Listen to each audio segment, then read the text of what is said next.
যে আমরা বেশ কিছু প্লেয়ার বেশ কয়েকদিন আগে আসছি।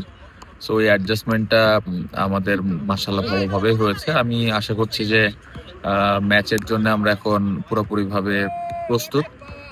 কিছু প্লেয়ার পরে এসছে, বাট ওরাও লাস্ট কয়েকদিনের প্র্যাকটিসে আমার মনে হয় অনেকটা অ্যাডজাস্ট করে ফেলছে। সো আশা করছি যে ম্যাচে খুব বেশি একটা অ্যাডজাস্টমেন্টে প্রবলেম হবে না। প্রিপারেশন ওয়াইজ আমরা ভালো প্রিপারেশন নিতে পেরেছি। যতটুকুই এখানে ফ্যাসিলিটিস ছিল ওর মধ্যে দিয়ে আমরা বেস্ট প্রিপারেশনটা নেওয়ার চেষ্টা করেছি। সবাই কনফিডেন্ট আছে।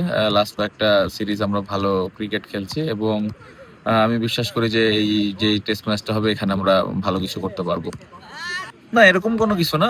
ম্যাচটা জিততে চাই এবং ভালো ক্রিকেট খেলতে চাই। কারণ এই সিরিজের পরে আমাদের বেশ কিছু অ্যাওয়ে সিরিজ আছে। সো এই সিরিজটা আমরা কত ভালো ক্রিকেট খেলতে পারতেছি এটা ইম্পর্টেন্ট। ব্যাটসম্যান এবং বোলাররা এইখানে যদি ভালো করতে পারে এটা আমাদের সামনের সিরিজগুলোর জন্যও কাজে আসবে। সো লক্ষ্য থাকবে যে কত ভালো ক্রিকেট আমরা খেলতে পারি।